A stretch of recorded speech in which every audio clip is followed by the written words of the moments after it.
आगे फिर एकादशी व्रत की कथा बताई गई। एकादशी व्रत क्यों करना चाहिए और वाक्य पीछे कारण कहा है। भैया, एकादशी के दिन अन्न में पाप को निवास होवे। वादना यदि आप अन्न खाओ तो कोई नया पाप लगे, ये बात तो बाद की है, परंतु एकादशी पर अन्न खाने से, बहुत ध्यानपूर्वक सुनिएगा, एकादशी के दिन अन्न सेवन करने से आपके पूर्व के पाप, जिनको आपने गंगा स्नान करके खत्म कर दिया, जिनको तीर्थ यात्रा करके नष्ट कर दिया, जिनको जप तप अनुष्ठान के द्वारा जिन पापों को आप नष्ट कर चुके हो, एकादशी के दिन अन्न खाने से वे पाप पुनः जागृत हो जाते हैं। एक प्रकार से कहा जाए तो आपके द्वारा किए गए यज्ञ अनुष्ठान तीर्थ यात्राओं का जो फल आपको मिला वो नष्ट हो जाता है।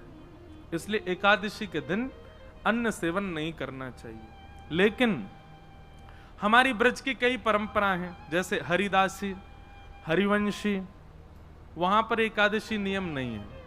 जगन्नाथपुरी चले जाओ, वहां भी एकादशी नियम नहीं है। तो कई स्थानों पर एकादशी नियम नहीं है, कई संप्रदायों में भी एकादशी नियम नहीं है। तो ऐसा नहीं है कि वो लोग जब पाते होंगे तो उनको अपराध लगता, नहीं लगता, क्योंकि उनकी परंपरा में जब नियम नहीं है, उनकी परंपरा का भाव भी तो बहुत सुदृढ़ है। जैसे हरिदास परंपरा, जहां पर श्री कुंज बिहारी लाल प्रकट भये, वहां पर नियम है कि वहां एकादशी ना हो। क्यों? उनकी भावना ऐसी है कि भैया हमने कल ठाकुर जी को भोग लगायो, अन्न को भोग लगायो, और आज पड़ गई एकादशी, तो ठाकुर जी के अधर से छुबो भयो प्रसाद में पाप कैसे आ सके? वो तो प्रसाद है, और या भावना से वो प्रसाद पामे। लेकिन एकादशी के दिन एक बात बहुत ध्यानपूर्वक सुन लीजिए, एकादशी के दिन कोई व्यक्ति आपके घर आयो और घर आकर के वाने आपको कोई प्रसाद अर्पित कियो, जैसे मान लो नाथ द्वार से आयो और नाथ द्वारा से आकर के वाने आपको दियो, बोले भैया श्रीनाथ जी को प्रसाद है, और वास्तव में कहीं आपने कहा ओहो या में तो अन्न है, मेरा तो आज व्रत है, तो आपको अपराध लगेगा। इसलिए क्या करना है, घर में यदि कहीं भी तीर्थ से, मंदिर से यदि एकादशी के दिन प्रसाद आता और उसमें यदि अन्न है, तो अन्न बुद्धि रखनी नहीं है, वो प्रसाद है। उसके प्रति अन्न बुद्धि रखते ही वो प्रसाद का भाव नष्ट हो जाता है, फिर पाप लगेगा ही लगेगा उसको पाने से। इसलिए कभी भी यदि प्रसाद ठाकुर जी का घर में आवे, एकादशी का दिन हो, तुरंत उसमें से तिनका ही सही थोड़ा सा जिह्वा पे धारण करके स्वीकार करो, उससे पाप नहीं लगता है।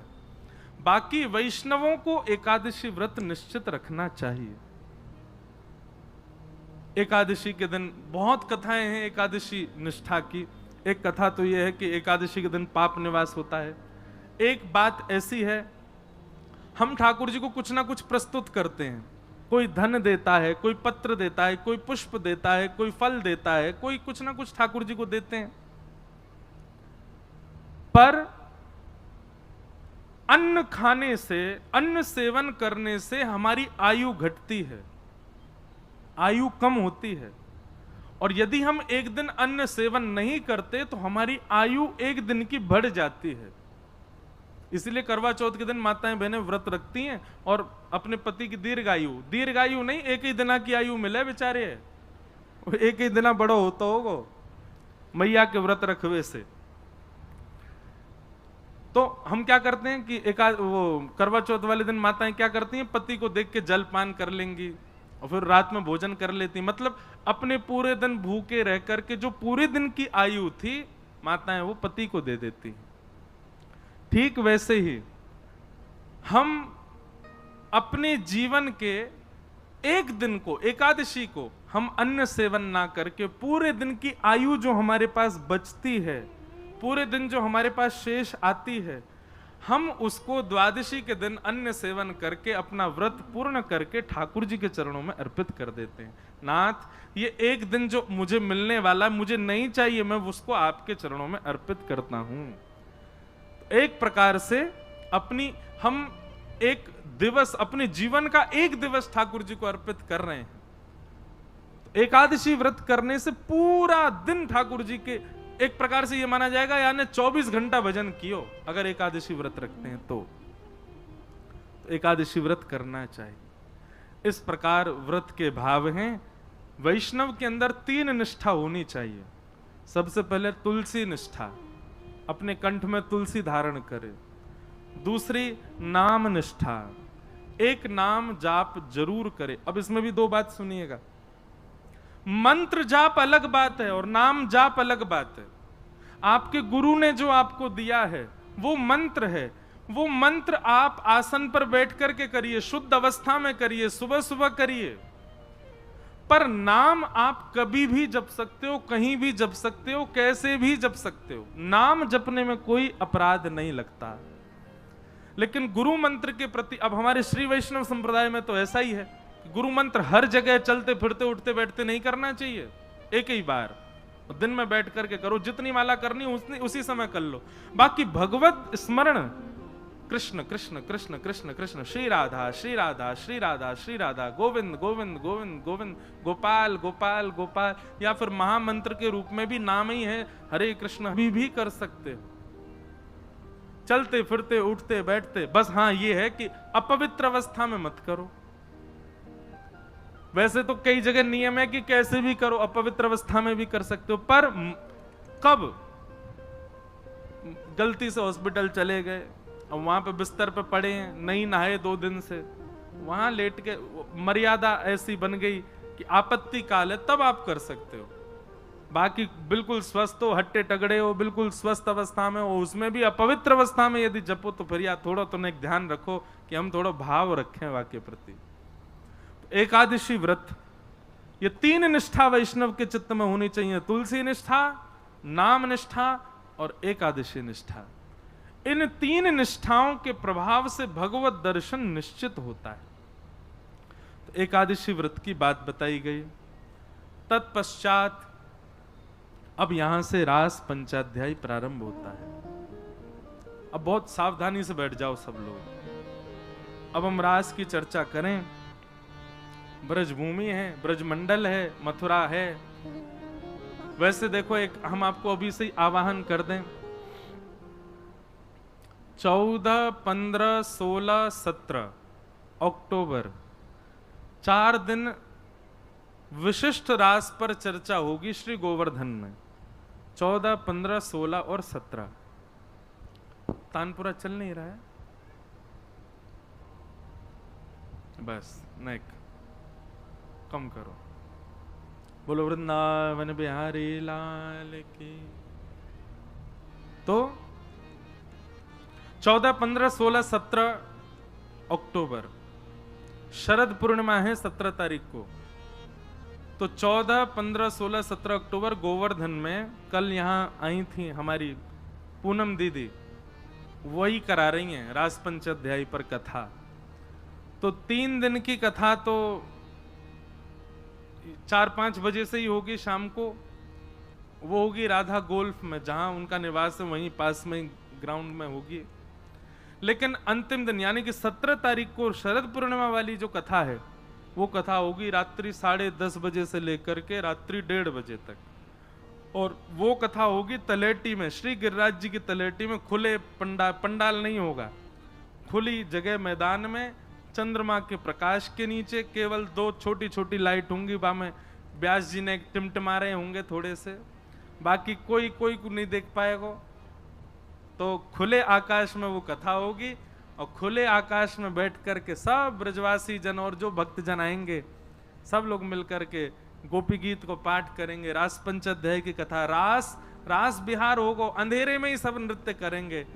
तो ऐसी भावना है कि भैया वह अंधेरा में कहीं ना कहीं श्याम सुंदर आके कोई के संग तो रास कर जाएंगे। तो ऐसी भावना शरद पूर्णिमा की रात्रि को ये एक अति विशिष्ट वहां कथा होगी। 4 दिन चर्चा किसकी होगी? ठाकुर जी की अलग अलग प्रकार की रासलीला हैं, जैसे कि यमुना पुलिन की रासलीला, वन के भीतर की रासलीला, कुंज भवन की रासलीला, महलन की रासलीला, पर्वत गिरिराज जी की रासलीला। तो हर दिन एक एक रासलीला पर चर्चा होगी। जमुना जी पे कैसे है रही है, कुंज में कैसे है रही है, महल में कैसे है रही है, गिरिराज जी पे कैसे है रही है। और रसिक जनों के पद के साथ में वो कथा का क्रम विस्तार से वहां चलेगा। खूब आनंद आएगा, तब आइयो विस्तार से सुनाएंगे। अब तो हम नेक में ही थोड़ा थोड़ा कह करके चलेंगे। तो आओ रास की कथा में प्रवेश करें। भगवान पिता रात्रि शरदोत्फुल्ल मल्लिका विक्षरन्तुम मनश्चक्रे योग मायामुपाश्रित।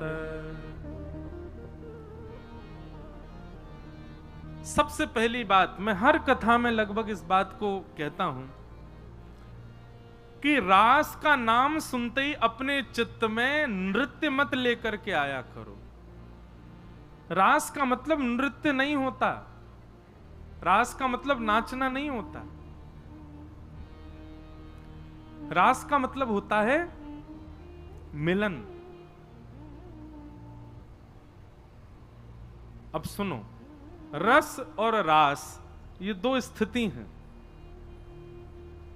जब हम ठाकुर जी से मिलने के प्रयास में रत रहते हैं तो उस स्थिति को रस कहते हैं, और जब हमारी भक्ति से प्रसन्न होकर के ठाकुर जी हमसे मिलने का मन बनाते हैं तो उसको रास कहते हैं। हम आप सब लोग अभी रस की अवस्था में, हम रास में नहीं आए, अभी रस की अवस्था में। हम ठाकुर जी को खिलाते हैं, हम ठाकुर जी का श्रृंगार करते हैं, हम ठाकुर जी को आनंद कराते हैं, पर हमारी भक्ति से प्रसन्न है कि जादना ठाकुर जी हमारे संग करने लगे लीला, वही रास हो गया। तो भक्ति कब तक करनी है कि हमारा रस रास में परिवर्तित हो। जैसे एक पद में गाया करता हूं, एक लीला भई गोवर्धन में एक गोपी, ये कलयुग की बात है और ज्यादा नहीं, 450 वर्ष पुरानी घटना। श्रीनाथ जी जब विराजते थे 500 वर्ष के आसपास, तो सखी कथा सुन करके गई और कथा में व्यास जी बता रहे, बोले लाला घर घर जावे माखन चुरा के आवे, और बोले गोपी नयो नयो नूतन नूतन माखन निकारे ताकि लाला को लोभ आवे चुरावे को। तो वो गोपी अपने घर गई, घर जाकर के वहां माखन मथो, और वो माखन मथते समय हमेशा तो यूं सोचती लाला मेरो खावेगो, मेरो पति खावेगो, मेरी सास खावेगी, सबके काज माखन निकालूं, घी बनाऊंगी। लेकिन आज वो दही मथते मथते मन में विचार कहा कर रही है, काश मेरे यहाँ को निकरो भयो माखन कभी श्रीनाथ जी पावे, और मैं जाकर के नहीं पवाऊं, वो मेरे घर आके पावे। सुबह ने कहा कि मक्खन निकाल करके मटकी में भर के, और मन में विचार करने लगी, बोले अब उनको कहा पता होगी कि मेरे घर मक्खन निकोए, इतना बड़ा संसार, वो तो सबको ध्यान रखें, उनको कहा पता होगी कि मेरे घर में मक्खन धरो है। कोई बात ना, मैं ही बता के आऊं। मक्खन की मटकी संग में लेकर के गई और श्रीनाथ जी के मंदिर में खड़े है के सब तो दर्शन कर रहे हैं, और वो दूर से मक्खन के ऊपर की मटकी को भाग हटाए के ऐसे ठाकुर जी को दिखा रही है, लाला धौरी गैया के दूध को जमाए करके दही बनाए और वाकू मत करके बढ़िया मक्खन निकारो मैंने, आहा ऐसी सुगंधी आ रही है, कोई को ना दूंगी मैं, तेरे काजे निकारो है, तू आजा घर पे आके या कुछ चोरी कर ले जा, मैं कोई सो ना कहूंगी, तू बस चोरी कर ले जा। और ठाकुर जी को दिखा रही है दूर से मटकी। एक दिन है गयो, ठाकुर जी नहीं आए, दूसरे दिन फिर पहुंच गई, फिर दिखावे ठाकुर जी फिर भी नहीं आए।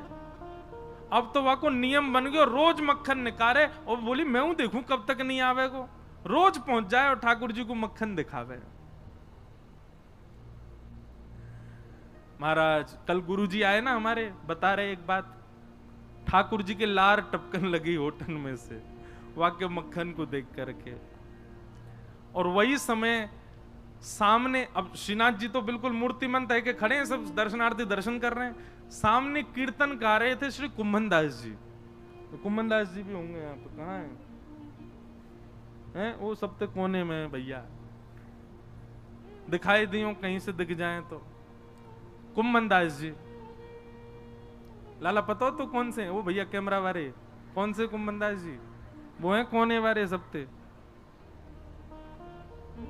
बूढ़े बुजुर्ग से बेचारे। ये कुंभन दास जी कीर्तन गा रहे, और कीर्तन गाते गाते नहीं दिख रहे, ऊपर ते ले ले भैया, सबन को दिखाए दे बड़ी स्क्रीन में। अब यहाँ देखो सब लोग, जब देखें तब देखिए उन्हें। तो कुम्भन दास जी कीर्तन गा रहे, और कीर्तन गाते गाते कहा देखो ठाकुर जी के लार टपक रही है यहाँ पे, और लार टपकती देख के श्री कुम्भन दास जी मन में सोचने लगे, हो जय जय को कछु भोजन को मन कर रो दिखे। तो ठाकुर जी इन अष्ट सखाओं से बात करते थे। तो जैसे पर्दा आयो, कुम्भन दास जी पर्दा के भीतर झांक के बोले, जय जय कहा भयो, कैसे लार निकल रही है? तो ठाकुर जी बोले, एक गोपी आवे, रोज आवे, और रोज मटका में मक्खन लेके आवे, दूर से मुंह दिखावे, और मुंह को लोभ दे के जावे, तो या को पाके जा, या को पाके जा। दिखे कुम्भन दास? हाँ भैया, अब हटाए तो बस दिख गए ना। अब सोचो ये कैसे बूढ़े बुजुर्ग से इनसे ठाकुर जी लीला करते।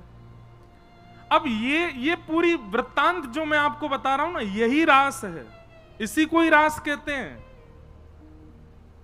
हम आप सबन को ठाकुर जी ऐसे ही दिखाई दे रहे हैं, ये रस है, लेकिन कुम्भन दास जी को लार में दिखाई दे रहे हैं, ये रास है। हमारे राधा रमन लाल जी वृंदावन में सबन को ऐसे दिखाई दें तो वो रस है, लेकिन कभी कभी प्रसन्न हो जाए तो उनके दो दांत दिखाई दें, वो रास है। वो रास बिहारी ठाकुर जी हैं। ठाकुर जी अपनी लीला थोड़ी थोड़ी प्रकट करने लग जाएं, वही को रास कह में। तो कुम्भन दास जी बोले, जय जय कहा भयो, कैसे लार निकले? बोले, एक गोपी रोज आवे और मुझको दूर से ही मक्खन दिखावे, यो के लाला आजा मेरे घर आके चोरी कर जा, और बता मुंह को लोभ दे के जा। भाई यो शर्म नहीं आ रही है, मैं परमात्मा मुंह लोभ दे रही है। कुम्भन दास जी बोले, अरे ब्रज के लोग तो बड़े भोरे हुए हैं, जय जय कोई बात ना है, आप दूर से ही स्वीकार कर ले, दूर से ना मेरी लार यही मारे निकल रही, अब तो मोरो खावे कोई मन है रो है। बोले, हजारों वर्ष है गए भैया, कृष्ण लीला के बाद चोरी ना करी, मेरो बहुत जोर ते मन है रोए, बाग गोपी के यहाँ चलें, चल के चोरी करिए। कुम्भन दास जी बोले, भगवान बन गए हो अब आप, दूर दूर ते लोग दर्शन करवे हमें आपके श्रीनाथ जी रूप में, वहां के यहाँ जाके चोरी करोगे, पता चल गई तो कैसी निंदा होगी। ठाकुर जी बोले, निंदा कम है हमारी, दुनिया चोर कह के बुलावे, और कहा निंदा होगी? निंदा की चिंता ना है, मुख तो भैया वह माखन खावे को मन करो। और वह गोपी को भाव इतना बढ़िया लगे, कुम्भना तू मेरी जगह खड़े है कि देखेगो तेरे मुंह में लार आ जाएगी, ऐसा बढ़िया मक्खन निकाल के और दूर से दिखावे। कुम्भन दास जी बोले, कहा करनो बताओ?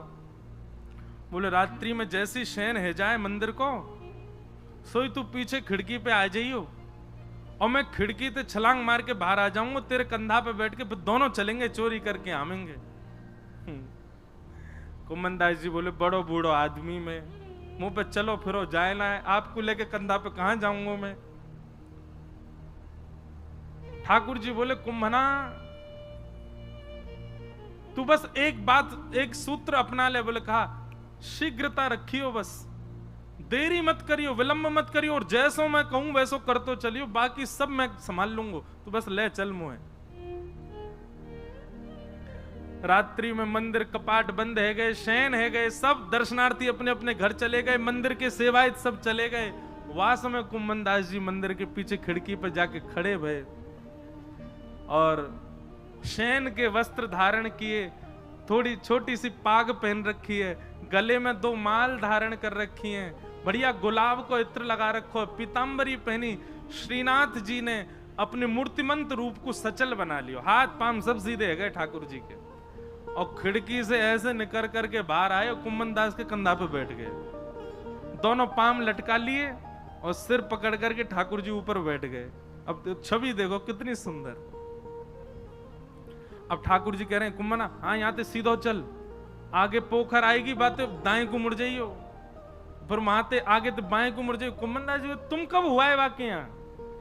बोले, मैं गयो ना हूं, वो गोपी रोज आके मुंह को बता के जावे कि मां मेरो घर है, आ जाइयो लाला।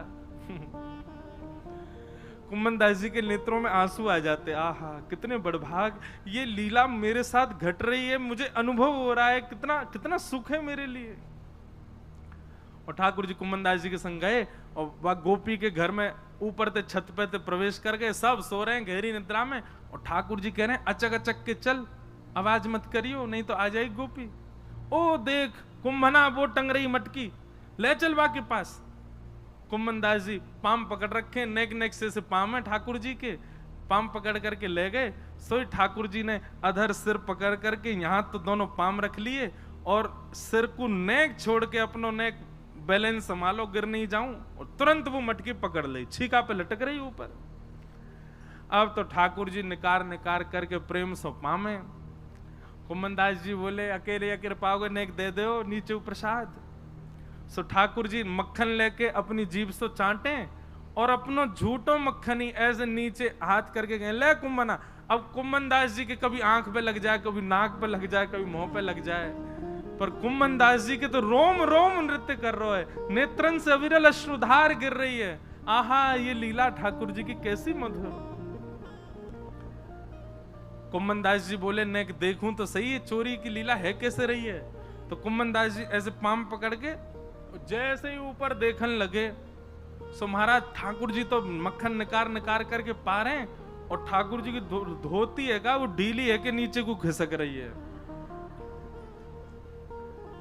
कुम्मनदास जी बोले जय जय जय जय संभालो, हो है जाएगी नहीं तो हो। जैसे ही कुम्मनदास जी ने कही, सोई ठाकुर जी ने चार भुजा प्रकट कर ली, दो भुजा से तो धोती पकड़ के खड़े और दो भुजा से मक्खन चुरा रहे हैं। बोले चतुर्भुज भगवान की। कुम्मनदास जी बोले चतुर्भुज बहुत देखे लेकिन ऐसा नहीं देखो, दो भुजान ते धोती पकड़ के खड़ो है और दो भुजान से मटकी से मक्खन चुरा रहे है। और वह छवि को देख करके कुम्मनदास जी तो अपनो सब बेसुध है गए, ठाकुर जी के पाम वाम सब छोड़ छाड़ दिए। अब तो वो तो बिल्कुल महाराज ढीले से पड़ गए, बेहोशी सी आ रही है उनको देख करके कि ये लीला मेरे संग क्यों है रही है। ठाकुर जो ए कुम्मना तू हिलकाई करो, ए कुम्मना ऐसे मत कर मटकी गिर जाएगी। अब कुम्मनदास जी तो मूर्छा में आ गए, ठाकुर जी के हाथ से मटकी गिर गई और जैसे ही फूटी घर के सबरे लोग चोर चोर चोर आ गए हो, चोर आ गए हो, चोर आ गए हो। कुम्मनदास जी तो नीचे गिर गए, ठाकुर जी ने छींका पकड़ रखो, लटक गए ऊपर। लटके लटके ठाकुर जी ने देखी भाई आज पकड़े जाएंगे, तो जोर की एक छलांग मारी और ऊपर से भाज के महाराज ठाकुर जी तो भाज गए, कुम्मनदास वहीं रह गो। इतने में गोपी आई, गोपी ने आके कही कौन चोर है, या में डंडा दो। दो चार डंडा मार दिए महाराज, लेकिन कुम्मनदास जी को कहां पीड़ा होनी। जब लालटेन जला करके देखी तो गोपी बोली ये तो कुम्मनदास बाबा है, मंदिर में कीर्तन गावे। अरे बाबा मैं तो मक्खन को ले जाती कि लाला भोग लगावे आएगो, और तू आगो यहाँ चोरी करवे, शर्म ना आई तो को है बुढ़ापे में चोरी करे। कुम्मनदास जी के तो नेत्रों से आंसू बह रहे हैं, नेत्र खोल करके जब कहा कौन सी गोपी है तुम में ते जो मक्खन लेके जावे, तो गोपी बोली मैं हूं, मैं लेके जाऊं। मैं ही कहती लाला ते लाला का उदना आ जा, लाला तो आयो नहीं, जो बूढ़ा पड्डा आगो मेरे घर। कुम्मनदास जी वाके चरणन में गिर गए और चरणन को हृदय से लगा करके तब कुम्मनदास जी ने जो पद गायो, तू है सखी बड़ भाग बड़ी, नंदलाल तेरे घर आवत है। तू है सखी बड़ भाग बड़े, सब लोग गाओ, नंदलाल तेरे घर आवत है। ये रास है, इसको रास कहते हैं, नृत्य को रास नहीं कहते। तू अपनो श्रृंगार करत है, तू अपनो श्रृंगार करत है। ये दर्पण हाथ दिखावत है, ये दर्पण हाथ दिखावत है। तू है सखी बड़ भाग बड़ी, गोपाल तेरे घर आवत है। तू है सखी बड़ भाग बड़े, गोपाल तेरे घर आवत है। निज कर गूथ सुमन के गजरा, निज कर गूथ सुमन के गजरा, ये अपने ही हाथ पहरावत हैं, ये अपने ही हाथ पहरावत है। तू है सखी बड़ भाग बड़े, गोपाल तेरे घर आवत हैं। तू है सखी बड़ भाग बड़े, गोपाल तेरे घर अरे सखी आवत मैं ना आया हूं तेरे घर चोरी करवे, जाकू तू लोभ दे के आई वही आया हूं मेरे संग में। गोपी बोली सांची कहो बाबा, बोले सांची कह रहा हूं। अरे भैया मैंने दुनिया ते उनके यश सुने पर उनते तेरो यश सुनो। तू कैसे दही मत है, कैसे मक्खन को भरे, कैसे लेकर के जावे, और तू कैसे कैसे अपने घर को पूरा मार्ग बतावे, वो सब ठाकुर जी अपने मुख से मुख को सुना रहे। हर कोई उनको यश गावत, हर कोई उनको यश गावत, सब कोई उनको यश गावत, सब कोई उनको यश गावत, पर वे तेरो यश गावत हैं, वे तेरो यश गावत है री। तू है सखी बड़ भाग बड़े, नंदलाल तेरे घर आवत हैं। तू है सखी बड़ भाग बड़े, नंदलाल तेरे घर आवत है।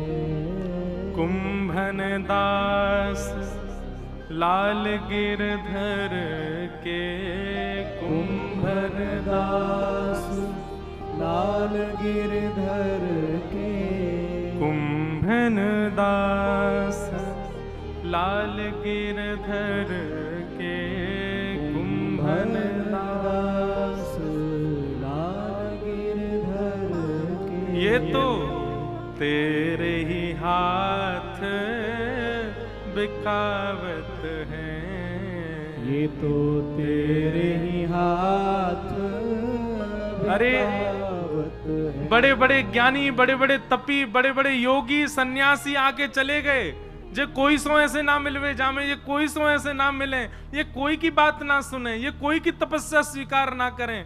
अरे हजार हजार वर्ष की तपस्या है वे, पर भी एक क्षण के दर्शन हो में। लेकिन तू भूरी भारी सखी, तू पढ़ी लिखी ना है, तो कछु आवे ना है, लेकिन तेरे भोरेपन पर रीच के जगत नियंता जगदाधार तेरे घर माखन खावे आयो। कुंभन दास लाल गिरधर के, कुंभन दास लाल गिरधर के। ये तो तेरे ही हाथ बिकावत हैं, ये तो तेरे ही हाथ बिकावत है री। तू है सखी बड़ भाग बड़े, गोपाल तेरे घर आवत हैं। तू है सखी बड़ भाग बड़े, गोपाल तेरे घर आवत है। बोलो श्री राधा रमण लाल की। तो ये है रास। आपकी भावना से प्रसन्न है करके, आपके भक्ति से प्रसन्न है करके ठाकुर जी आपको वो अधिकार प्रदान कर दें कि उनकी अंतरंग लीला को आपको दर्शन है जाए, तब समझो ये रास है। तो रस से प्रारंभ है हमारी भक्ति। अभी हम रस में स्थित हैं, अभी हम जैसो खवा में ठाकुर जी खा लें, जैसो पहना में पहन लें, जहां ले जाएं वहां चले जाएं, पर यही परिवर्तित है जाए कि ठाकुर जी स्वयं आकर के मुंह को तुझे बना के खवा, मैं तो वो खाऊंगा, मैं तो जे पहनूंगा, मैं तो वहां जाऊंगा, मैं तो यूं करूंगा। इसी को रास कहते हैं। भक्ति की चरमोत्कृष्ट स्थिति को रास कहा जाता है, नृत्य रास नहीं है। तो फिर आप कहोगे फिर नृत्य क्यों होता है सब जगह, यहां पर भी भगवान नाच रहे हैं। भाई जब आप आनंद की सीमा पार कर लोगे ना, तो फिर पैर थिरकने लगेंगे, हाथ नृत्य करेंगे। कीर्तन प्रारंभ हो और तब आप सोचो अरे सब नाच रहे, मैं वो नाच लूं, वो नृत्य नहीं।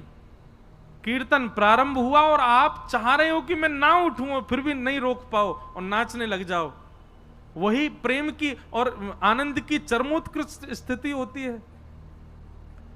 घर पे ठाकुर जी आ जाएं, घर पे स्वयं चल करके श्याम सुंदर आ जाएं, तो आनंद में भर के नृत्य ना करोगे।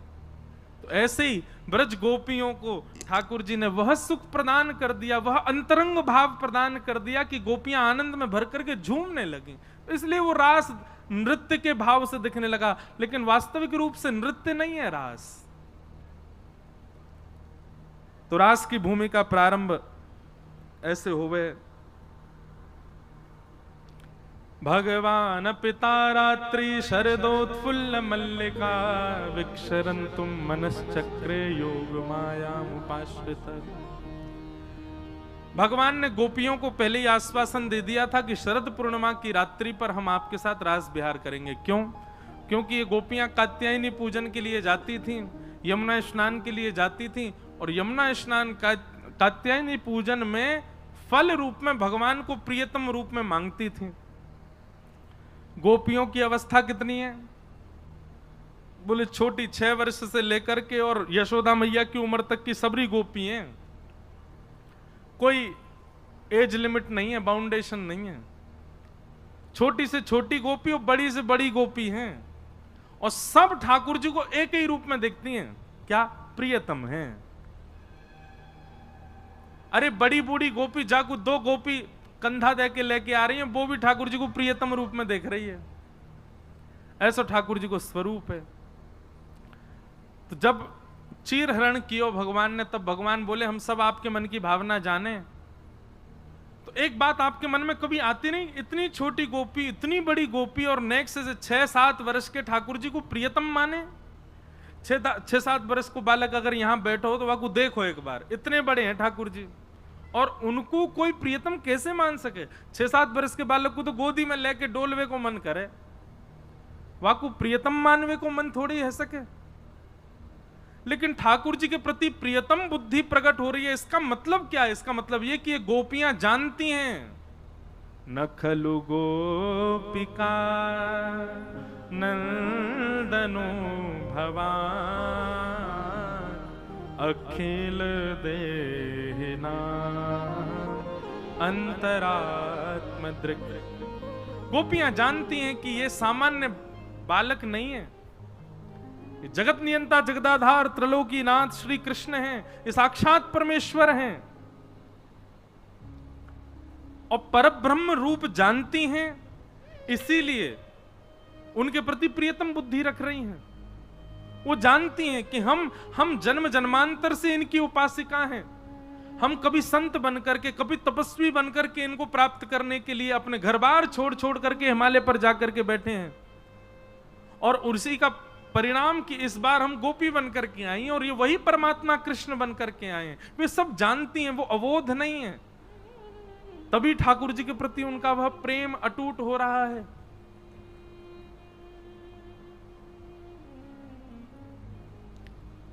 और ये बात उसी समय की नहीं, आज भी ठाकुर जी के दर्शन करके छोटी से छोटी बालिका और बड़े से बड़े बुजुर्ग भी ठाकुर जी को एक ही रूप में देखते हैं। सबको ठाकुर जी अपने प्राण प्रिय प्रियतम ही दिखते हैं। ठाकुर जी का स्वरूप ही ऐसा है। आज परम सौभाग्य श्री राधा रमण मंदिर के हमारे श्री राधा रमण जी के चरण सेवी पूज्य श्री अनुराग गोस्वामी जी आए हैं, और रास की चर्चा है रही है, हमारे प्राण धन राधा रमण की चर्चा है रही, और आप पधारे हैं, और आपके साथ में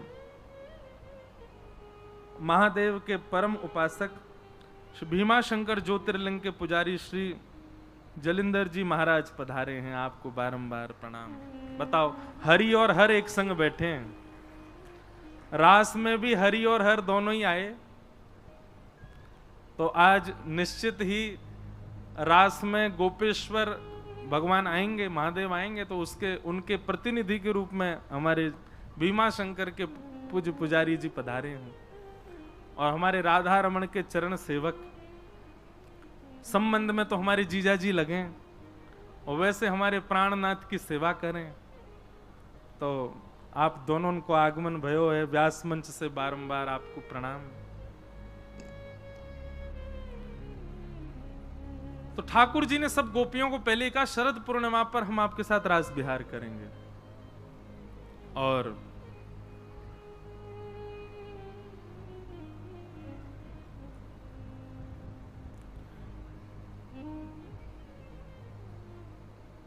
आने वाले हैं।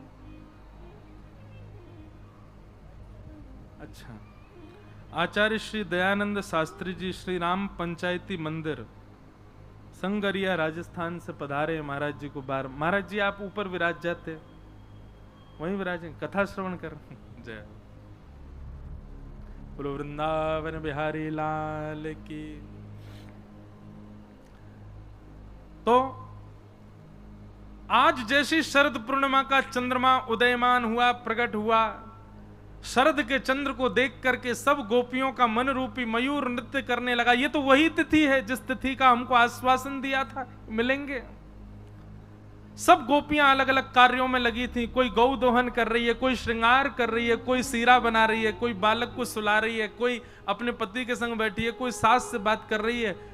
जिस स्थिति में शरद पूर्णिमा के चंद्रमा को देखा, गोपियों का मन तो अब तन वहां बैठा, मन सबको यूं कर रहा हो कि ये तो वही तिथि है जिस समय कृष्ण ने हमको बुलाया। लेकिन फिर भी गोपियां प्रतीक्षा कर, अब ठाकुर जी ने बुलाया तो भागना चाहिए सीधे, पूर्णिमा आ गई, शरद पूर्णिमा चलो, पर नहीं। गोपियां हमारी आपकी तरह हैं। भैया कथा है रही है, सबको आनो 4 से 10 सितंबर तक। अब 4 से 10 सितंबर की तिथि आ गई, फिर भी नहीं जा रहे, क्यों? कार्ड आयो, फोन तो आयो ना है अभी तक। एक बार कोई क्लब को मेंबर फोन करके कहे कि भैया आओ तो हम जाएंगे। ऐसी गोपियां मन में सोच रही हैं कि तिथि तो वही है, शरद पूर्णिमा, लेकिन एक बार और बस संकेत कर दें ठाकुर जी कि हाँ वो हमसे मिलना चाहते हैं तो हम जाएं। ठाकुर जी कदम्ब के वृक्ष के नीचे बैठे हैं, रास बिहार के लिए पहुंच गए यमुना के तट पर। तभी ठाकुर जी ने देखी एक और गोपी नहीं आई अभी तक। भगवान समझ गए कि सब संकेत जानना चाह रही हैं। तभी ठाकुर जी ने वेणु को अपने अधर पर धारण करके कोमल उंगलियों से जैसी बजाई, कृष्ण प्रेम में उन्मुक्त गोपियों को स्वर जाकर के सुनाई देने लगा।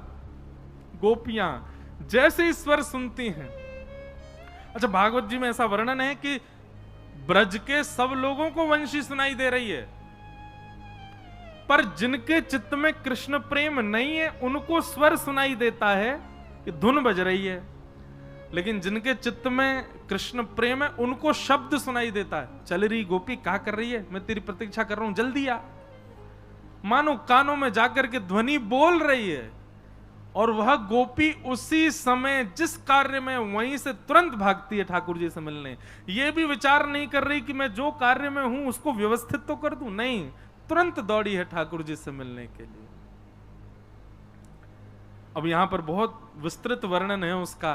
कोई गोपी दूध छोड़ के भागी, कोई गोपी एक आंख में काजल लगा के भागी, कोई गोपी एक चोटी बनाई, दूसरी खुले ही बाल हैं वही में भाग गई, कोई गोपी को आधो श्रृंगार भयो है, कोई गोपी ने आंख वाली चीज होठन में लगा ली, होठ वाली आंखन में लगा ली, उल्टो सीधो श्रृंगार कर लियो। कोई को भी अपनी सुध नहीं है, बेसुध होकर के गोपियां भाग रही हैं। अस्त व्यस्त वस्त्र हैं, अस्त व्यस्त स्वरूप है, अस्त व्यस्त केश हैं। अगर उन गोपियों का उस समय दर्शन किया जाए तो उनकी रूह कैसी बन के आई है। कई लोग जानबूझ के अस्त व्यस्त बन के घूमते हैं, जानबूझ के नहीं। ठाकुर जी की स्मृति में बेसुध होके अस्त व्यस्त हो जाओ, वो बात अलग है। जैसे चश्मा सिर पे लगाओ, पूरे घर में ढूंढ रहे हैं कहाँ है चश्मा, ना मिल लो मेरे चश्मा, ना मिल लो मेरे चश्मा, कहाँ चलोगो, अरे तेने देखो का जो ऊपर, अरे मैं तो भूल ही गए हो। ऐसी स्थिति में कभी बेसुध होकर के यदि श्रृंगार वस्त्र अस्त व्यस्त ठाकुर जी के लिए है जाएं, तो समझो कि प्रेम की एक स्थिति में आप आ गए हो। वृंदावन को तो हाल कछु और ही है गो है। वृंदावन में तो और बंठन के डोले हैं सबरे, गोपी बने बने डोले हैं। भैया एक बात हमारी बहुत ध्यान से सुनियो, ब्रजवासीन को भी और वृंदावन आवे वाले इनको भी बहुत बहुत सरल बन के रहना चाहिए, ज्यादा श्रृंगार बन करके नहीं।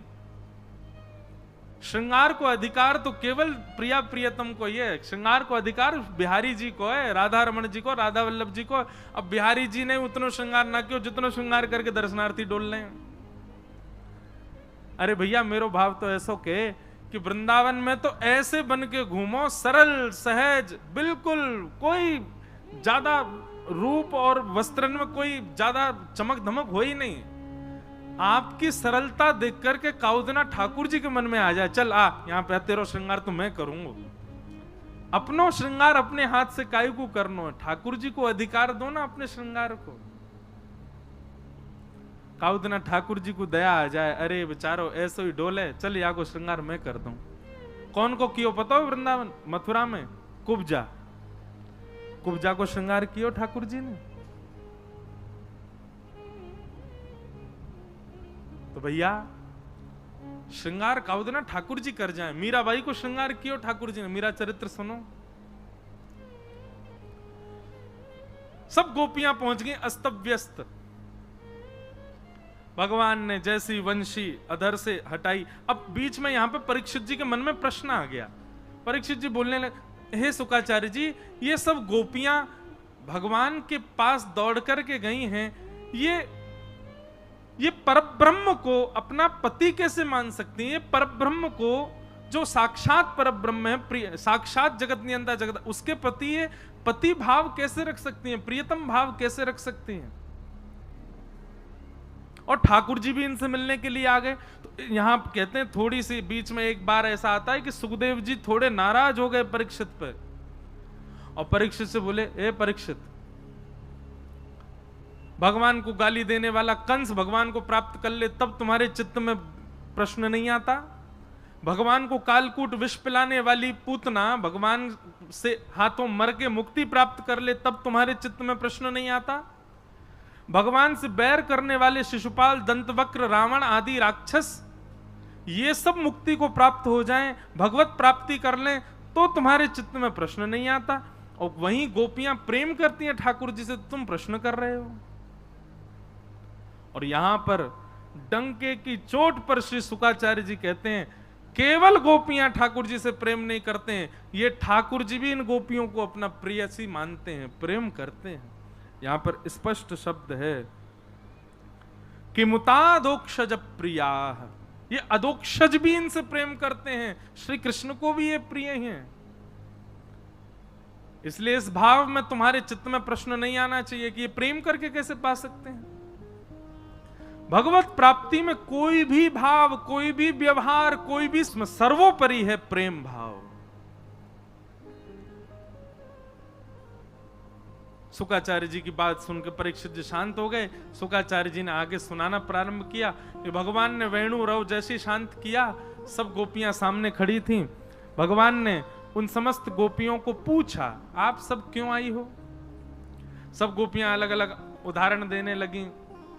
भगवान ने 10 श्लोकों में यह कहा, वापस चली जाओ, अपने पति, परिवार और पतिव्रता नारी का धर्म क्या होता है सब समझाने लगे।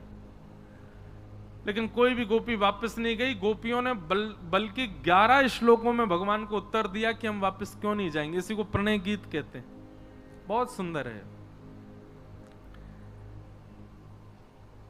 अंतिम श्लोक में गोपियां कहती हैं, चित्तम सुखेन भवता पहितम ग्रहेषु यन्ने विसस्त्य तु करावपि गृह्य कृत्ये पादौ पदं न चलतस्तव पादमूला यामः कथं व्रजमथो करवाम किंबा। बहुत ध्यान से सुनो, गोपियां कह रही हैं नाथ हम वापस चली जाएंगी, लेकिन हमारी एक वस्तु आपके पास है, वो हमको वापस करो। भगवान बोले मेरे पास क्या है आपका? बोले चित्तम सुखेन भवता पहितम ग्रहेशु। हमारा मन आपके पास है, वो मन हमको वापस कर दो, हम वापस चली जाएंगे। जैसे ही ये बात कही कि मन आपके पास है, ये बात सुनते ही ठाकुर जी तो आनंद में भर गए। बोले कि मैं तो आपकी परीक्षा ले रहा था कि कहीं आप अपने सौंदर्य को केंद्र में लेकर के, अपने यौवन को केंद्र में लेकर के, अपने किसी प्रभाव को केंद्र में लेकर के तो नहीं आई हैं, पर आप सबने यह कहकर के सिद्ध कर दिया कि आप तो स्वभाव से आई हैं कि मन मेरे पास है। गोपियां बोली बिना मन के हम वापस नहीं जा सकते, हमारा मन दे दो। 24 घंटा मन आपके पास, आप में ही लगा रहता है, वो मन हमारा वापस करो। हमारे मन में कभी आपका चिंतन नहीं आना चाहिए, हमको वापस करो, तब हम जाएंगे। भगवान इस बात से रीझ गए और रीझ करके बोले अरे चिंता नहीं करो, हम तो परीक्षा ले रहे थे, आओ अब थोड़ा रास विहार करें। सब गोपियां चारों ओर हजारों लाखों गोपियां बैठ गईं और एक एक गोपी के पास ठाकुर जी जा जा करके उसकी सुध ले रहे हैं, उसके सुख का भाव पूछ रहे हैं, उसको सुख प्रदान कर रहे हैं। अब सब गोपियों को ठाकुर जी जब मिलने लगे, सावधानी से सुनो, तो गोपियों के चित्त में वही भाव आ गया जो नहीं आना चाहिए था, मान। मैं एक बात कथा में कहा करता हूं बंधुओं, हम ठाकुर जी की इतनी सेवा करते हैं। ये देखो गोपाल जी क्या थाट में विराजते हैं, हमारे गधरलाल जी कल पधारे क्या आनंद में विराजते हैं। सब प्रस्तुत करते हैं ठाकुर जी को जितना अच्छे से अच्छा। वैसे तो कुछ भी नहीं है ये, लेकिन फिर भी हम अपनी तरफ से जितना हो सके प्रस्तुत करते हैं। तो ठाकुर जी को हम पे एक दया आनी चाहिए ना, बेचारो इतनी सेवा कर रहे हो, तो नेक तो या से बात करूं, नेक तो या के सामने हाथ पांव सीधे कर लूं, नेक तो सहज रह जाऊं। ठाकुर जी हमारी सेवा से सहज क्यों नहीं होते? ठाकुर जी हमारी सेवा से प्रसन्न होकर के कभी कोई लीला क्यों नहीं दिखाते हमको? मैं कैसे कैसे भक्तों को जानता हूं, 24 घंटा नेत्रों से अश्रुपात होता रहता है, ऐसे ऐसे भाव उनके चित्त में, फिर भी ठाकुर जी लीला का दर्शन नहीं कराते। क्यों? क्योंकि ठाकुर जी को हमारी चिंता है, और वो चिंता इस भाव से है कि अभी तो इसका प्रेम सुदृढ़ है, कहीं मैंने कोई लीला का अनुभव करा दिया तो कहीं इसके चित्त में मान ना हो जाए कि देखो मेरी सेवा से ठाकुर जी प्रसन्न होके लीला दर्शन करा रहे हैं। ठाकुर जी को मान प्रिय नहीं है, इसलिए हम सबकी मान की रक्षा के लिए ठाकुर जी ऐसे ही खड़े हुए हैं, हिलते डुलते भी नहीं, बेचारे हाथ भी सीधा ना करें, यूं ही खड़े रहे। हम सबकी मान की रक्षा के लिए ठाकुर जी ऐसे ही खड़े रहते हैं। और बल्कि ये वाला स्वरूप तो भैया सबसे ज्यादा श्रम करे। आप लोग भी घुटमन तो बैठ सकते हो, पर एक हाथ ऊपर उठा के फिर यूं खड़े रहो, नीचे सपोर्ट नहीं हो, कितनो कठिन है। सबसे कठिन योग आसन तो यही कर रहे हैं जो 3 व्हीलर ठाकुर जी, 3 पांव है इनके बस। कभी कभी चलते होंगे तो कैसे लगते होंगे, ये मक्खन हारो हाथ यूं ही रहे इनको, तो या कोनी ते नीचे टेक करके फिर चले ठाकुर जी यूं। सूरदास जी वर्णन करते हैं, शोभित कर नवनीत लिए घुटरुन चलत रेणु तन मंडित गो रोचन तिलक किए। तो ठाकुर जी क्यों ऐसे रहते हैं, क्यों सहज नहीं होते?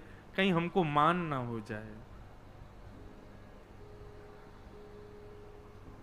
गोपियों के पास जा जा करके ठाकुर जी उनकी सुध लेने लगे, और गोपियों के मन में पता क्या भाव आने लगा, हम बड़ी सुंदर हैं, त्रिलोकी नाथ हमारी सुंदरता पर रीझ करके देखो कैसे गलवैयां डाल के बैठो है, कैसे हमारी ठोड़ी पे हाथ रख रहा है, कैसे हमसे बात कर रहा है, हमारे लाए गए व्यंजनन को हमारे हाथ से पारो है।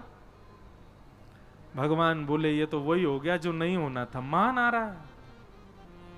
और जैसे ही मान आया, समस्त गोपियों के बीच से ठाकुर जी अंतर ध्यान हो गए। बंधुओं, हमारे साथ तो अधिकतर ऐसा होता है कि मंदिर में कहीं जाएं तो पुजारी जी आगे बुला लेंगे, यहाँ आओ, सोई माला दे देंगे, ठाकुर जी की बीड़ा दे देंगे, प्रसाद दे देंगे। राधारमण जी में भी ऐसे ही हो गए, सब जगह हो गए।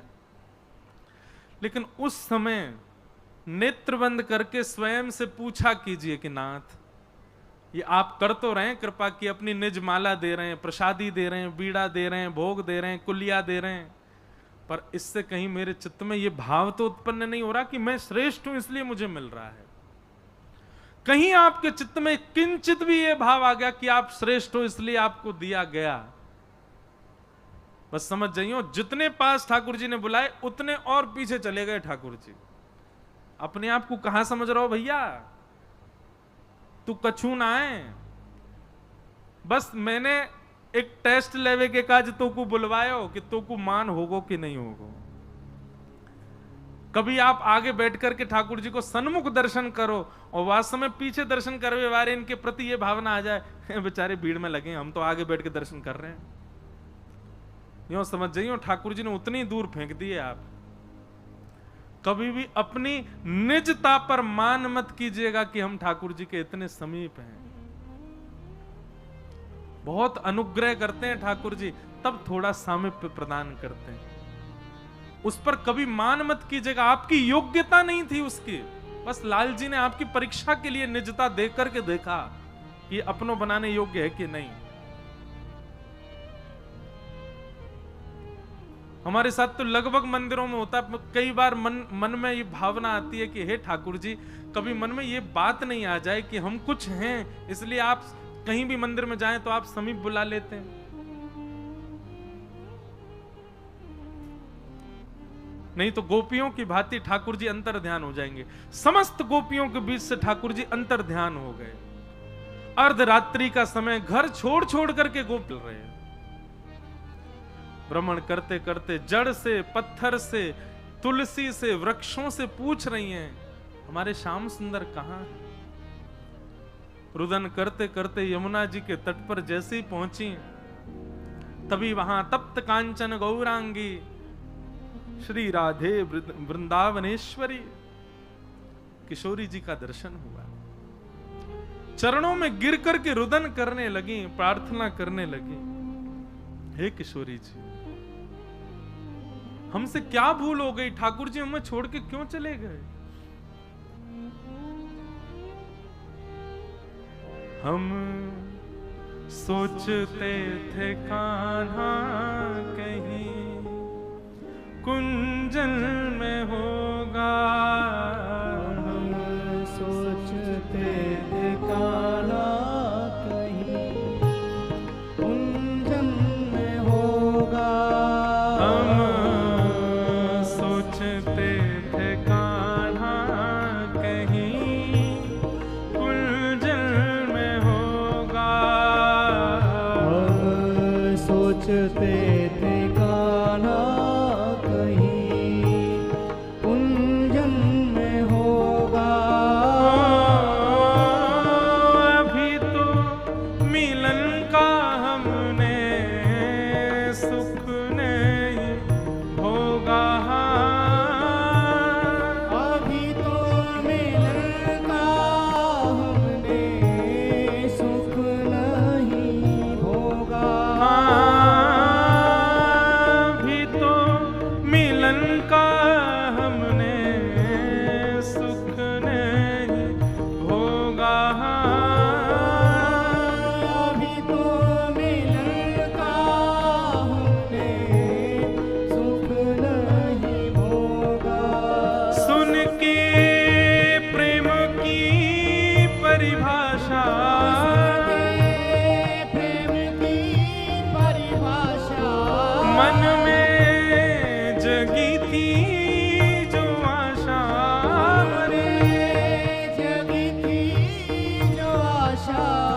आशा हुई रे निराशा, झूठी दे गया दिलाशा, हमें श्याम ना मिला, हमें श्याम ना मिला, हमें श्याम ना मिला।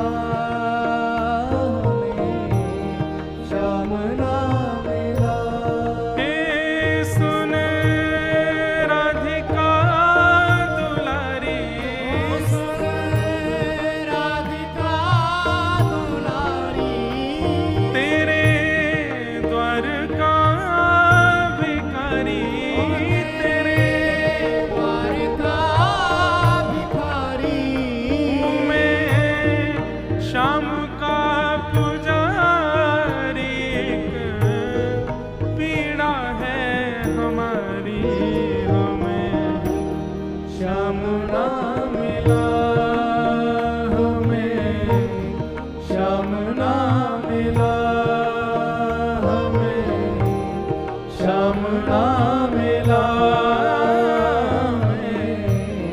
श्याम ना मिला। बोलो वृषभानु दुलारी की।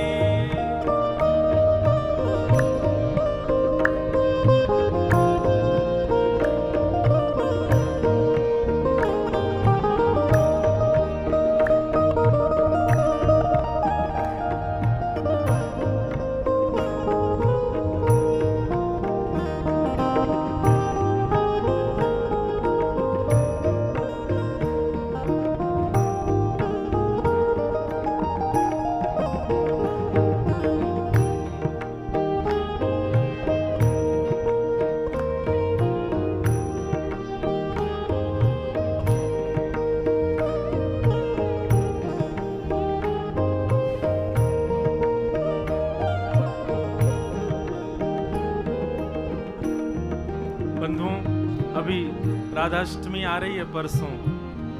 किशोरी जी से प्रार्थना करो, ब्रज में जन्म भयो हमारो, ब्रजवास कर रहे हम, खूब लाल जी की सेवा करें, खूब जैसो हमसे बल पड़ पावे वैसो इनकी सेवा करें, भोग पवा में सब करें। पर ये लाला पतो ना कितनो समय और लगावे को हम पे कृपा करवे में, अनुग्रह करवे में। हे श्यामाजू, आपसे हमारी विनती है कि आप कृपा करो और या लाला को अपने संग लेकर के हमारे सन्मुख आओ, हमको एक क्षण के लिए दर्शन कराओ, और कोई अभिलाषा नहीं है हमारी। हे श्यामाजू, आप ही ये अनुग्रह कर सके। ओ देता है कन्हाई जिसे प्रेम की दिशा, ओ देता है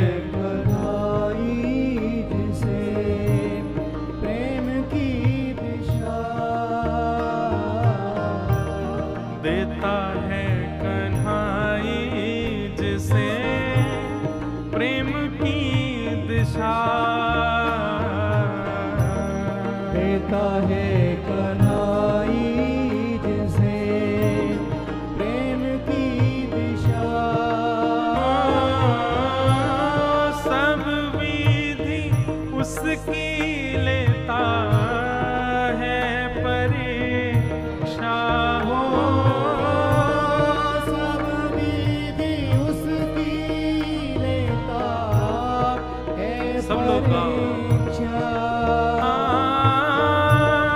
सब विधि उसकी लेता है परीक्षा, सब विधि उसकी लेता है परीक्षा। कभी निकट बुलाए, कभी कभी दूरियां बढ़ाए, कभी कभी हंसाए रुलाए, चलिया हाथ नहीं आए हमें, श्याम ना मिला हमें, श्याम ना मिला हमें, श्याम ना मिला हमें, श्याम ना मिला। आओ सब लोग सुन राधिका दुलारी, राधिका दुलारी, तेरे द्वार का भिखारी, तेरे द्वार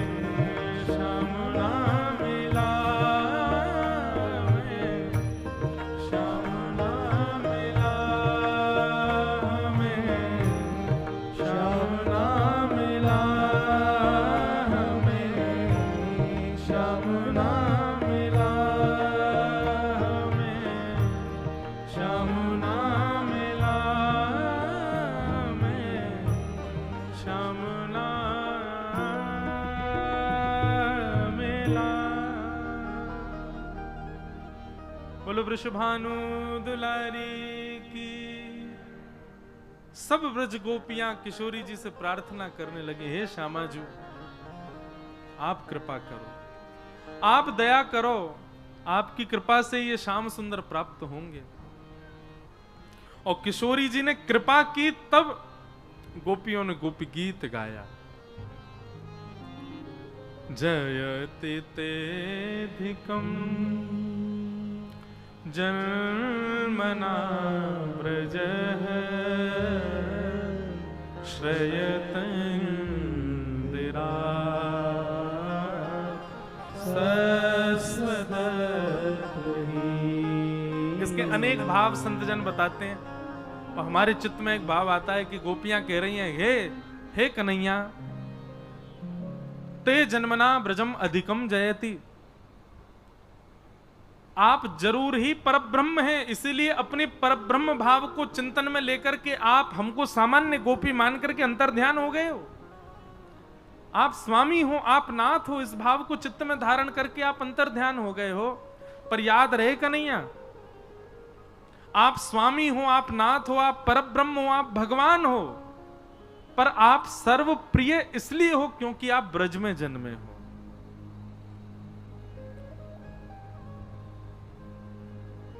आप ब्रज में जन्मे हो, इसलिए आप सबको प्रिय लगते हो। यह बात बंधुओं बिल्कुल सत्य है। ठाकुर जी की महिमा खूब है, ठाकुर जी को यश खूब है, लेकिन ठाकुर जी के या यश को या महिमा को प्रेम स्वरूप हम ब्रजवासी ने नहीं दियो है। हम ब्रजवासी ना होते, ठाकुर जी को जन्म कहीं और है गए होता तो इतनी पूछ ना है रही होती लाला की। जे इतनी पूछ यही मारे है रही है क्योंकि हमारे ब्रज में जन्मो लाला। ठाकुर जी को जन्म दिल्ली में हुए हो तो कैसे लगते, ठाकुर जी बंबई में भये होते। दिल्ली बंबई की निंदा नहीं कर रहे हैं, पर भैया ठाकुर जी ब्रज में जन्मे और ब्रज में जन्म लेकर के ये जो मधुर मधुर लीला ठाकुर जी ने करी है ना, वासों ठाकुर जी को यश बढ़ो है। और ब्रजवासी ने जो ठाकुर जी के संग उधम मचाया, वहां से ठाकुर जी को यश बढ़ो। ब्रज की गोपी ने जो प्रेम प्रस्तुत किया, वहां से ठाकुर जी को यश बढ़ो। वही बात गोपियां कह रही हैं, लाला तुम ज्यादा इतराओ मत, हैं अंतर्ध्यान है गए हो। तुम्हें यो ना पतो कि हम ब्रजवासी सो ही तुम्हारी पूछ है रही है।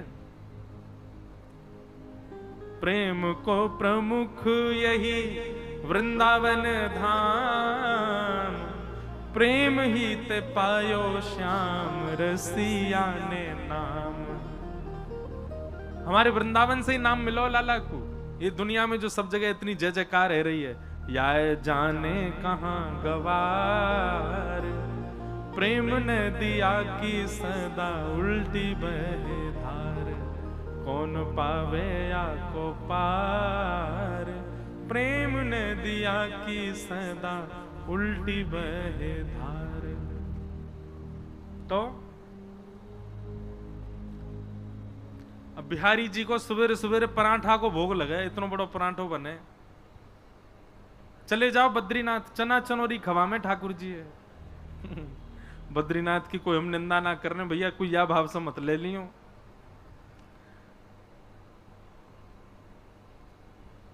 राधा रमन जी में शयन आरती होती है, एक गोस्वामी जी खड़े है कि वंशी बजा में ठाकुर जी को मधुर मधुर राग सुना में तब सो में। और कहीं होवे ऐसी सेवा तो ब्रज में ही होवे। हमारे श्री राधा वल्लभ जी में रोज ब्याह होवे ठाकुर जी को। आज ठाकुर जी का ब्याह उला है, बारी लिखो रेवे, और भीतर जाओ तो राधा वल्लभ जी सेहरा पहले खड़े हैं महाराज, रोज ब्याह के लैया तैयार। ऐसी सेवा होवे कहीं पे, कहीं होवे रोज ब्याह ठाकुर जी को। जी सब ब्रजवासी नहीं किया महाराज ठाकुर जी को।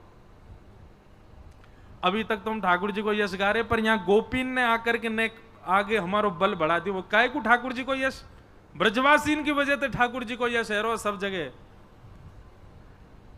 गोपी गीत प्रारंभिक गोपियों ने डांट के किया ठाकुर जी को, ज्यादा इतराओ मत, हैं अंतर्ध्यान है गए हो। हम ब्रजवासीन से ही तुम्हारी पूछ है रही हो, हम ब्रजवासीन को ही छोड़ के चले गए। हर एक पद में गोपियां थोड़ी रोष में आती हैं, अगले पद में ने थोड़ी शांत हो जाती हैं। हे कन्हैया आप तो शरद उदास साधु जात सरसी जो दर श्रीमुषादृशा सूरत नाथ ते अशुल्क दासिका वरदने तो नेह किम वद। दूसरे श्लोक में हम तो आपकी अशुल्क दासी हैं, हम ते लाला जो सेवा कराओ करवा लियो, एक रुपया मत दियो, हम तो आपकी बिना मूल की दासी हैं लाला, हमें या तरीका से अकेले छोड़ के मत जाओ कन्हैया। और एक गोपी बोली, अरे कन्हैया मुंह को एक बात बता जा बस आके, तैने हमको इंद्र के कोप से क्यों बचायो, गिरिराज पर्वत क्यों धारण कियो, हमारे प्राणन की रक्षा क्यों करी, मरण देते वादना, इतनी वर्षा भई सब डूब जाते, फिर कालिया नाग को मार करके भगा दियो, वहां हमारी रक्षा करी, 2 बार अग्नि लगी, दोनों बार अग्नि को पान करके हमारी रक्षा करी, और जब इतनी जगह हमारी रक्षा करी प्राणन की, तो आज हमको अकेले छोड़ के चले गए, ऐसे हमारे प्राण को हरण क्यों कर रहे हो, नेह किम वदा। जब इतनी जगह हमारी रक्षा करी तो आज हमको अकेले छोड़ के क्यों चले गए श्याम सुंदर, क्या ये वध नहीं कर रहे आप हमारा, अबला नारियों को रात्रि में अकेले वन में छोड़ करके आप चले गए। इस प्रकार गोपियां सब ठाकुर जी को पुकार रही हैं, और पूरा गोपी गीत तो सबको याद ही है, ब्रजवासी को तो याद होना ही चाहिए, नहीं है तो कल जमुना जी में जाकर के 11 डुबकी लगाओ, और 11 डुबकी लगा के नियम धारण करो कि अब से रोज गोपी गीत को पाठ करो। कहा बताएं भैया, हमारे ब्रजवासी बड़े बिगड़ते जा रहे हैं सबरे, सबन को काउ देना बैठ के अच्छे से अब ही समझा रहे हैं, काउ देना कहा समझाएंगे, माने तो बढ़िया सौभाग्य भैया हमारा हम ब्रज में, गोपी गीत रोज सुनाए करो अपने लाला को। तो गोपी ने गोपी गीत गायो, और गोपी गीत गावे के बाद जैसे ही रुदन करनो प्रारंभ किया, एक बात हमेशा याद रखना बंधु, कभी मंदिर में जाके कथा सुन करके, ठाकुर जी की लीला सुन के, ठाकुर जी को देख करके यदि नेत्र सजल हो जाते हैं, नेत्रों से अश्रु आता है, तो समझ जाइयो कि ठाकुर जी आपको छू रहे हैं, यही हमारे नेत्रन से आंसू आ रहे हैं। ठाकुर जी को किसी ना किसी रूप से आपको स्पर्श किया है ठाकुर जी ने, इसीलिए आपके चित्त में भाव उमड़ रहे हैं। ये नेत्र सजल होनो, भाव होनो, सेवा में जाकर के बेसुध होनो, ये सब ठाकुर जी के अनुभव को प्रतीक है। एक ब्रजवासी आयो परसों तरसों मिलवे गोवर्धन सो, और मुझसे आके बोलो महाराज जी मैं रोज गिरिराज जी परिक्रमा लगावे जाऊं, और गिरिराज जी परिक्रमा में 4 से 5 घंटा लगने चाहिए, पर मुंह को 8-9 घंटा लग जाए। मैंने काहे को? बोले चलते चलते पता ना कहा है जाए, वहीं बैठ के मैं रोने लग जाऊं, इतनी याद आवे ठाकुर जी की, अब तो या मारे मैंने परिक्रमा में जानो ही बंद कर दियो, 8-8 घंटा लग जाए मुंह को परिक्रमा लगावे में। मेरा मन तो क्यों वाकू हृदय से लगा लूं, भैया तू कितनो सौभाग्यशाली। दुनिया के लोग डिस्को बजाते हुए परिक्रमा करें गिरिराज जी की, उछल कूद कर रहे हैं, नाच रहे हैं, वहीं पे खा रहे हैं, वहीं उल्टो सीधो सब कर रहे हैं, और एक असली विधा कि बीच बीच में हरि चिंतन करके नेत्र सजल है रहे हैं, भाव आ रहा है, ठाकुर जी की याद आ रही है। अरे भैया ये जितने आचार्य गोस्वामी हमारे यहाँ भये, चाहे वो श्रीमद वल्लभाचार्य जी महाराज हो, स्वामी श्री हरदास जी महाराज हो, चैतन्य महाप्रभु हो, इन लोगन की स्थिति ऐसी, ये जब भी परिक्रमा के लिए जाते वृंदावन और गोवर्धन की, कितनों समय निकल जातो कोई पता नहीं क्यों, जहां वृक्ष दिखते वृक्षन को लिपट करके वहीं रुदन करने लगते। चलते चलते ऐसा भाव आ जातो कि ठाकुर जी भी यहीं चल रहे होंगे, अनावृत चरणन से चल रहे होंगे, वहीं रोने लग जाते। या फिर ऐसी स्थिति आज के युग में रही हमारे पूज्य श्री पंडित गया प्रसाद जी महाराज की, उनकी भी ऐसी स्थिति थी, वो भी गिरिराज जी परिक्रमा जाते रोने लग जाते। कोई कहते बाबा काय को रो रहे हो? बोले मैं तो या मार रो रहा हूं, इतनी जोर की धूप पड़ रही है, रज ऐसी तप रही है, और मुंह पता हो ये नंद को लाला माने को नहीं, गैया चरावे यही धूप में ही जावे, वहां के पामन में गर्मी लग जाती होगी, या भाव से रो रहे हैं। कभी कहीं बहुत सारो कूड़ो करकट देखते तो रोने लग जाते, और मन में विचार करते जे छोरा माने ना है, ऐसे ही सबरो कूड़ो फेंक जाए, और फिर यही में पाम धरेगो, कोई कांटो लग जाएगा, फिर रोतो रोतो यशोदा मैया पास जाएगो। ऐसे अपने आप ही भाव उत्पन्न होते और रुदन करते। हम लोग अभी इस स्थिति में आ ही नहीं सकते।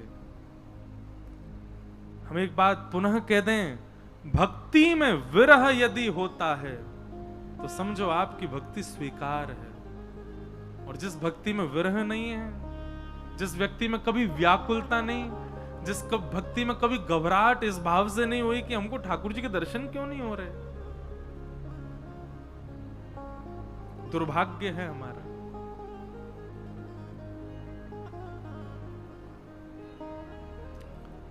गोपियां सब रुदन करने लगी और गोपियों के रुदन को जैसे ही ठाकुर जी ने सुना, ठाकुर जी स्वयं को रोक नहीं पाए। ताशामा बिरभूत सौरी स्मयमाय मुखाम्बुज पीतांबर धर श्रगवी साक्षान मनमथ मनमथ। ठाकुर जी उन गोपियों के समस्त रुदन भाव साम्राज्य को देख करके तुरंत वहां प्रकट हो गए। जैसे ही रास राशेश्वर भगवान प्रकट हुए, गोपियों ने जाकर के ठाकुर जी को, कोई ने बगलबंदी पकड़ी, कोई ने धोती पकड़ी, कोई ने ठाकुर जी के मुकुट पकड़ लियो, कोई ने केश को एक भाग ही पकड़ लियो, कहीं अब नहीं भाग जाएं। और सब गोपिन के या प्रेम भाव को देख करके ठाकुर जी बोले, हम तो आपके प्रेम को पुष्ट करवे गए और आप सबके चित्त में जो मान हतो वह मान को नष्ट करवे गए। गोपी बोली, आपको कैसे पता चली कि हमारे चित्त को मान खत्म है क्यों? भगवान बोले, अश्रु उसी के ही आते हैं जिसके चित्त में मान नहीं होता। माननीय व्यक्ति, अभिमानी व्यक्ति कभी रो नहीं सकता, वो भी कृष्ण विरह में नहीं रो सकता। आप सबके नेत्रन को आंसू ये बता रहे हैं कि आप सब मान रहित हो गए हैं। और अब ठाकुर जी बोले, अभी तो हमने रास किया, अब हम महारास करेंगे। एक ही कन्हैया सब गोपिन के पास जावे, वो रास। पर महारास में जितनी गोपी उतने ठाकुर जी ने रूप धारण कर लिए। और एक एक गोपी के यहाँ ठाकुर जी वाके गले में गलवैयां डाल करके वासो बात कर रहे हैं, वाकी सामग्री स्वीकार कर रहे हैं, और वो गोपी भाव में भर करके नृत्य कर रही है। ठाकुर जी भी वाके साथ नृत्य कर रहे हैं। तभी हमारी श्यामा जी वहां प्रकट है गई। बीच मध्य में तो युगल सरकार नृत्य कर रहे हैं और चारों ओर असंख्य गोपीन के संग असंख्य ठाकुर जी नृत्य कर रहे हैं। या महाराज के रूप को देख करके कैलाश पर बैठे हुए महादेव विचलित है गए। महादेव बोले, भैया कोई कैसे करके मोह ले चलो यहाँ पे, मैं नृत्य करूंगा। महादेव दौड़ करके जैसे ही आए वृंदावन, गोपीन ने द्वार बंद कर दियो, भीतर ना जा सको। महादेव बोले, बहुत दूर से आए, हमको ने भीतर जान दो। अरे वो हमको जानते हैं, ठाकुर जी को एक बार जाके यूं कह दो महादेव आए, तुरंत वही आएंगे हमको लेने। गोपी बोली, यहां उनकी ना चलेगी, यहां हमारी चलेगी। हम जाकू जाने, वो ही भीतर जाएगो। महादेव बोले, कैसे जा सके भीतर, कहा करना पड़ेगा। गोपी बोली, गोपी बनो, गोपी बन के आओ, भीतर प्रवेश पाओ। महादेव बोले, गोपी कैसे बनूं?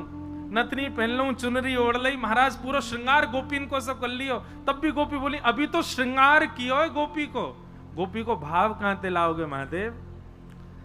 ठाकुर जी भीतर बेचारे नृत्य कर रहे हैं, बीच बीच में देख रहे हैं, ओहो महादेव आए हैं, इनको कैसे बुलाऊं भीतर? ठाकुर जी ने इशारों किया, हे ललिता जी आप जाओ, आप लेके आओ। ललिता जी बाहर गई, महादेव को हाथ पकड़ करके यमुना जी के तट पे बिठायो और यमुना जी के तट पे बिठा करके प्रेम को स्वरूप समझायो।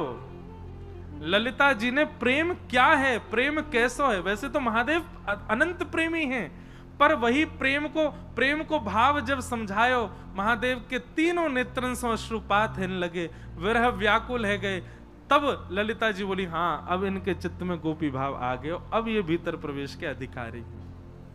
ललिता जी लेकर के आई महादेव को। जैसे ही देखे महादेव के स्वरूप, सब गोपी बोली, बोल गोपेश्वर महादेव की। अब तो गोपेश्वर हो गए। पहले तो यूं कह रहे गोपी बनो, अब तो गोपियन के भी ईश्वर बन गए महादेव। हमारे पुजारी जी बैठे हैं, आए हैं आज महादेव की। कई महादेव के लोग महाराज जी मेरे पीछे पड़े हुए हैं, वो यूं कहें कि आप महादेव को ठाकुर जी से क्यों जोड़ते हो सब जगह? मैंने कि तुम जान ही नहीं रहे हो यह बात को। ये 24 घंटा भीगे रहे, भीगे ठाकुर हैं महादेव। काय में भीगे रहे? श्री प्रिया प्रियतम के नित्य विलास को स्मरण करके भीगे ही रहे, सदैव नेत्रन से अश्रुपात है तो रहे। हमारी राधा रानी के यश को महादेव गाँव में, ठाकुर जी के यश को महादेव गाँव में। और महादेव आए हैं। महादेव को देख करके ब्रह्मा जी गोपी बन के आगे नथनी बानी। अच्छा, ब्रह्मा जी ने 4 नथनी पहनी होंगी, चतुर्मुखी है ना।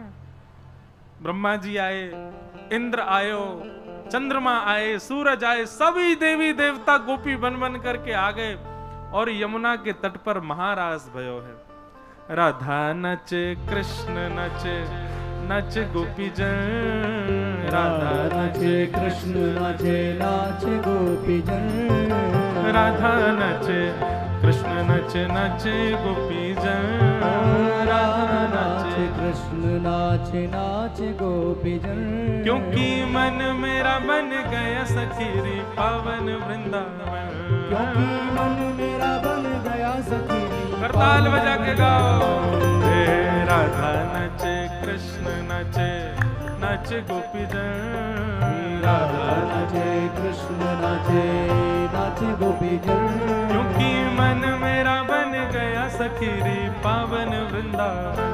क्योंकि मन मेरा बन गया सखीरी पावन वृंदावन। ओ रास रचो है, रास रचो है, आज यमुना के नारे महारास रचो है। रास रचो है, रास रचो है, आज यमुना किनारे महारास रचो है। रास रचो है, रास रचो है, आज यमुना के नारे महारास रचो है। आज रास रचो है, रास रचो है, यमुना किनारे बोलो रास महारास बिहारी रचो है। सरकार की।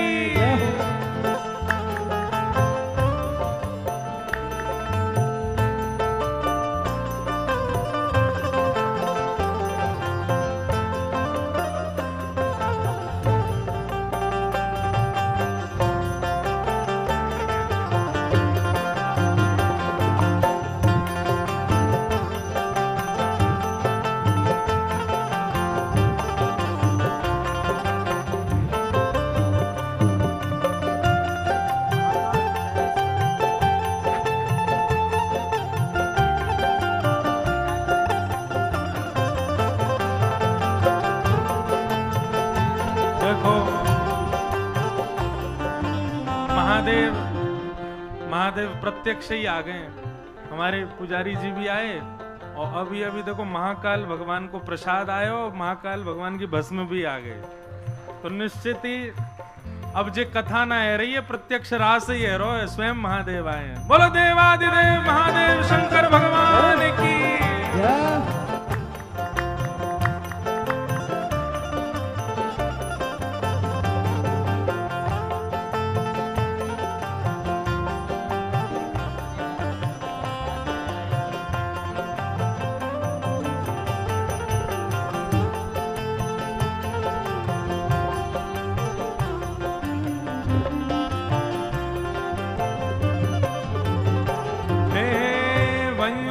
वट पे यमुना तट पे कान्हा रास रचावे। ओ बंसी वट पे यमुना तट पे कान्हा रास रचावे। ओ गोपी बन के शंकर आए, गोपेश्वर कहलाए। गोपी बन के शंकर आए, गोपेश्वर कहलाए। डम डम डमरू बाजे कान्हा की मुरली पे, डम डम डमरू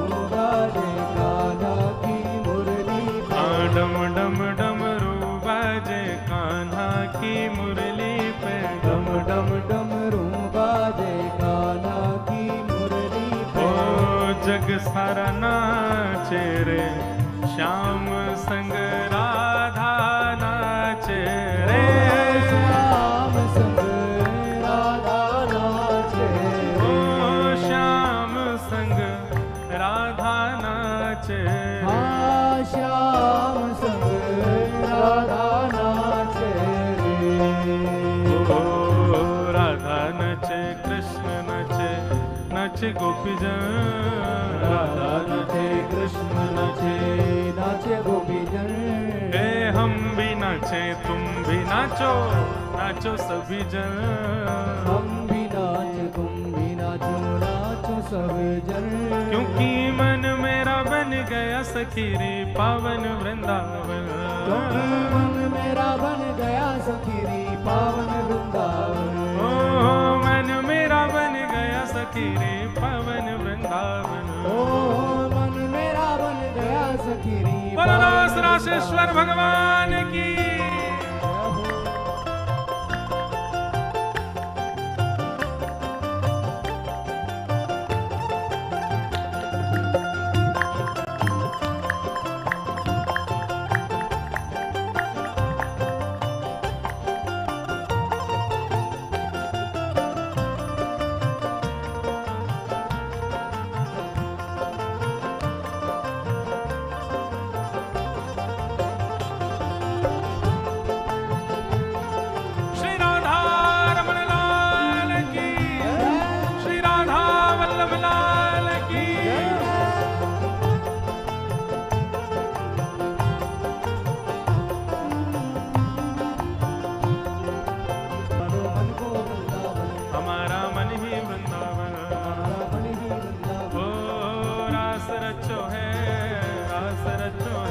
अज यमुना किनारे महारास रचो है। ओ रास रचो है रास रचो है। यमुना किनारे महारास रचो है। रास रचो है रास रचो है। अज यमुना किनारे महारास रचो है। रास रचो है रास रचो है। यमुना किनारे महारास रचो है। ओ जय राधे राधे राधे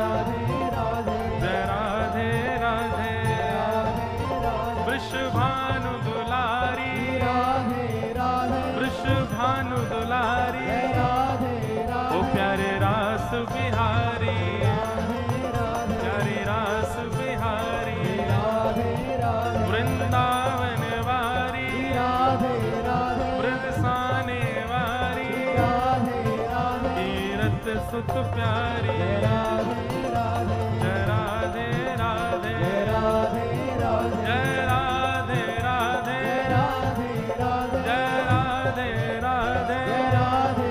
ओ जय राधे राधे जय राधे राधे जय राधे राधे ओ जय राधे राधे जय राधे राधे